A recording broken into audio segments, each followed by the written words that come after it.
अस्सलाम वालेकुम नाज़रीन, अब पीपल्स पार्टी के खिलाफ भी 9 मई की तर्ज पे प्रेस कॉन्फ्रेंसें होना शुरू हो गई हैं। जिस तरह पीटीआई के लोग 9 मई के बाद प्रेस कॉन्फ्रेंस करते थे और कहते थे कि हम तो छोड़ के जा रहे हैं, इमरान खान साहब बहुत बुरे हैं, तो इस तरह की अब पीपल्स पार्टी के खिलाफ भी प्रेस कॉन्फ्रेंस होना शुरू हो गई हैं। वो किस मामले पर हैं? और जो महमूद खान अचकज़ई हैं, अब उन्होंने अपना प्रेशर बनाना शुरू कर दिया है। जो एक लगातार कोशिश की जा रही थी कि वो अपनी आवाज़ उठाएं, क्योंकि वो पोजीशन लीडर बने हुए थे, वो अपनी आवाज़ उठाएं। उन्होंने क्या कहा है और जो इमरान खान साहब के केसेस के बारे में और इंटरनेशनल जो अपडेट्स हैं ट्रंप के दौरे के बारे में, वहाँ पे क्या हैरत अंगेज चीज़ें सामने आई हैं, ये सारी मैं आपके सामने रखूँगा। चैनल को सब्सक्राइब कर लें। तो जल्दी से मैं आऊँगा पहले पीपल्स पार्टी की तरफ, जो मामला उनके साथ चल रहा है। पीपल्स पार्टी का एक केस पकड़ा जाता है जो मुबैना तौर पर उनके साथ नत्थी करने की कोशिश की जा रही है कि जो पिंकी वाला केस है वो पीपल्स पार्टी के लोग उसके अंदर इन्वॉल्व हैं। और वहाँ पे जो कराची की हुकूमत है, सिंध हुकूमत है, वो मंशियात फरोश को पनाह दे रही है, मंशियात फरोशों को सपोर्ट कर रही थी, क्योंकि इतने अरसे से जो पिंकी है वहाँ पे वो कारोबार कर रही थी और पकड़ी नहीं गई थी। आज उनके खिलाफ उसके केस में एडिशनल आईजी वो आते हैं, प्रेस कॉन्फ्रेंस करते हैं। और ये प्रेस कॉन्फ्रेंस सेम उसी टाइटल की तरह थी जिस तरह 9 मई के बाद लोग प्रेस कॉन्फ्रेंस कर रहे थे और छोड़ के जा रहे थे। इसमें वो लेके आते हैं कि जो लिंक पकड़े गए हैं वो 869 लोगों के साथ रब्ता कर रही थी पिंकी। ये जिस तरह बता रहे थे आईजी साहब, वहाँ पे तो शुक्र है एडिशनल आईजी उठाया उन्होंने, 9 मई पे आईजी उठाया हुआ था उस्मान अनवर जो थे उनको। वो बताते थे किस तरह यास्मीन राशिद का किसके साथ रब्ता हुआ, मुराद राज की इतनी कॉलें हुई, अमाद नजर की इतनी कॉलें हुई, फलां की इतनी कॉलें हुई, वो बार बार बता रहे थे बैठ के।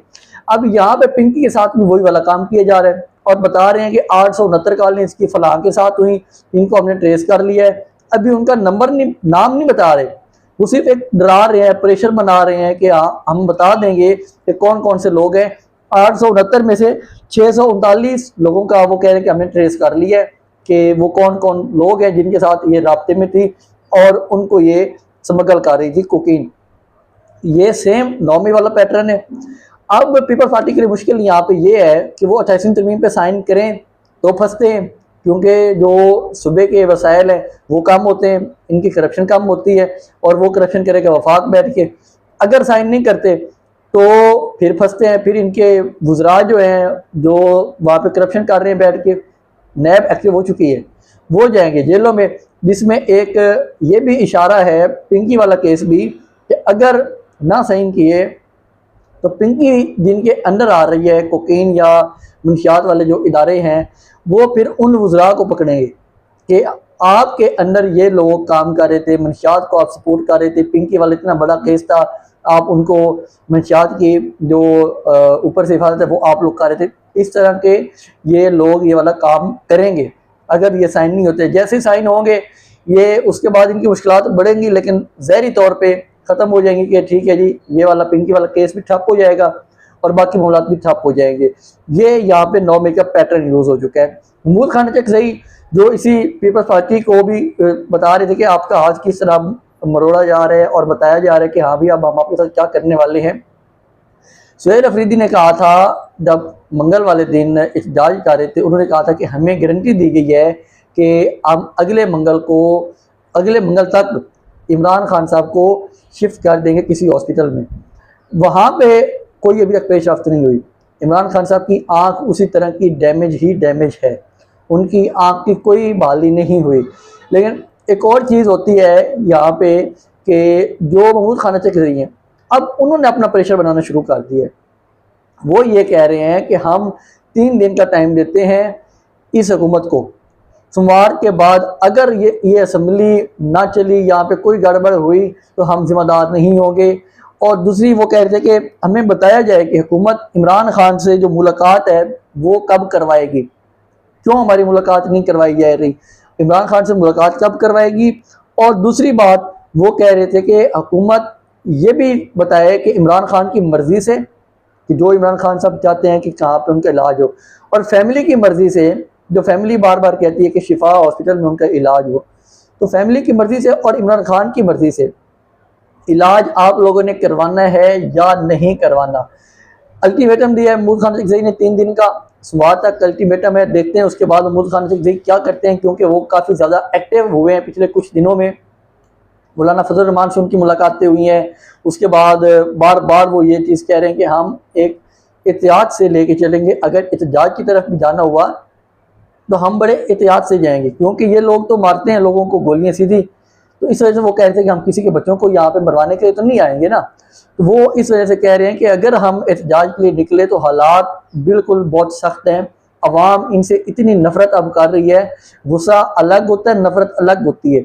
अब अवाम इनसे नफरत करने लग गई है कि जो ये बार बार ऑयल की प्राइसेस बढ़ाई जा रही हैं, अवाम के ऊपर लगातार महंगाई का प्रेशर डाला जा रहा है, और इस तरह की और भी जो करप्शन के स्कैंडल भी सामने आ रहे हैं, सुतरा पंजाब के जैसे करप्शन स्कैंडल सामने आया है, तो अवाम इनसे इंतहाई नफरत कर रही है कि अगर जब भी एहतजाज हुआ तो अवाम को कंट्रोल करना बहुत मुश्किल हो जाएगा।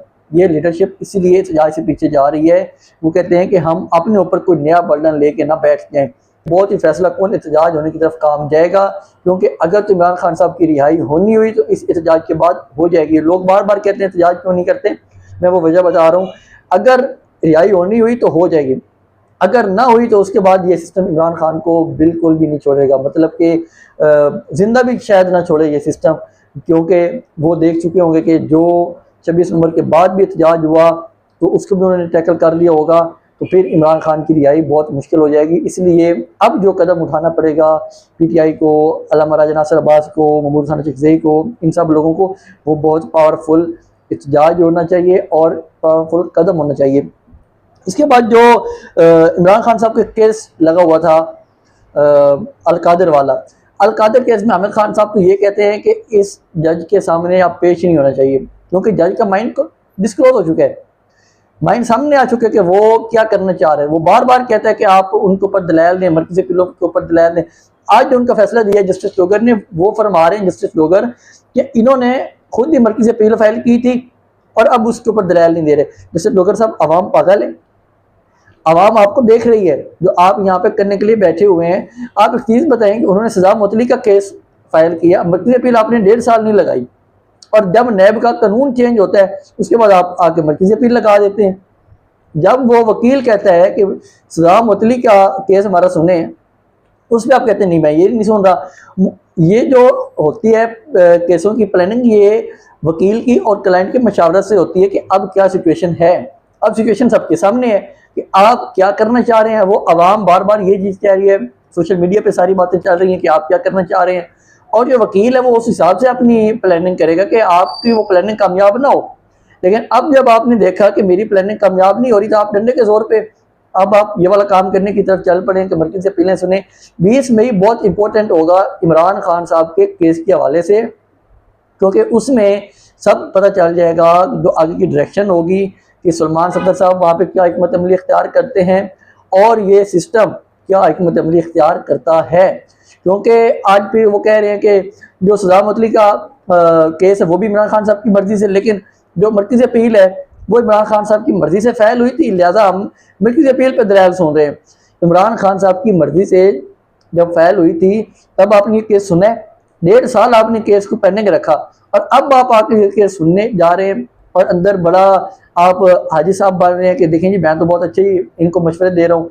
आपके मशवरे उनके खिलाफ हैं, उनकी फेवर में मशवरे नहीं हैं। तो इस वजह से अब 20 मई को भी देखना पड़ेगा कि ये किस तरह इनके खिलाफ एक मुकम्मल तौर पे इमरान खान साहब के खिलाफ क्या सामने लेके आते हैं ये जजेस, क्योंकि इंसाफ इन्होंने करना नहीं है, खिलाफ ही लेके आना है। एक और बड़ी बात हो रही है, जो आदिल बदज़ई है उन्होंने एक बड़ा इंकशाफ किया है पार्लियामेंट में। वो कह रहे थे कि जो अभी वो एक डिप्टी सेक्रेटरी बने हुए हैं यहाँ पे DC थे पहले कोयटा में, वो साहब उन्हें बार बार कह रहे थे कि आप मेरी गर्लफ्रेंड से मिल लें।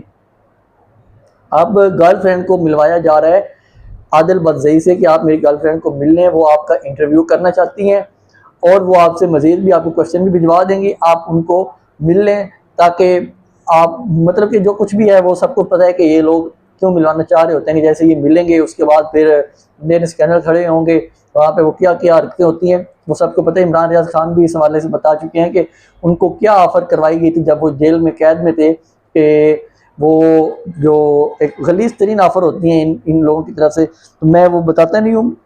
लेकिन ये इस तरह की ऑफर्स ये करवाई जाती हैं ऐसे लोगों की तरफ से, किस तरह इनको यूज़ किया जाता है, ये कहते होते हैं, इस चीज़ को कहते हैं हनी ट्रैप।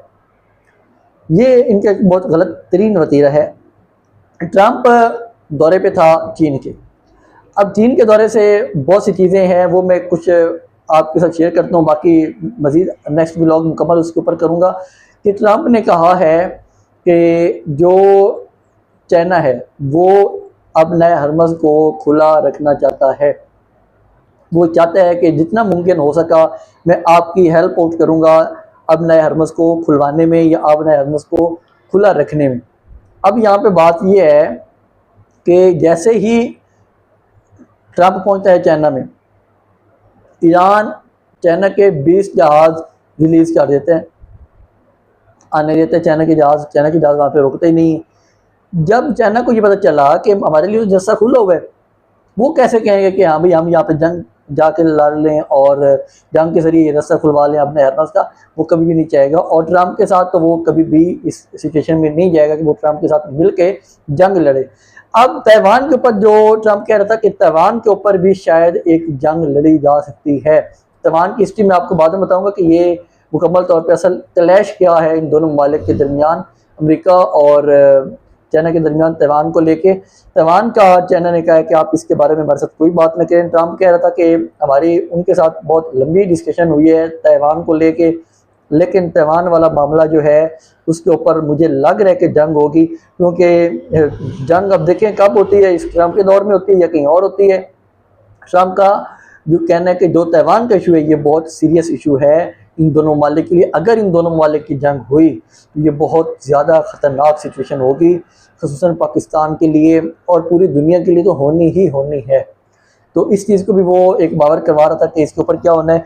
और जो दूसरी वो बात कर रहा था कि यहाँ पे उन्होंने बहुत एक अच्छा दौरा गुजरा, उसमें क्या क्या खदशात रहे हैं ट्रंप की पूरी इंतज़ामिया को।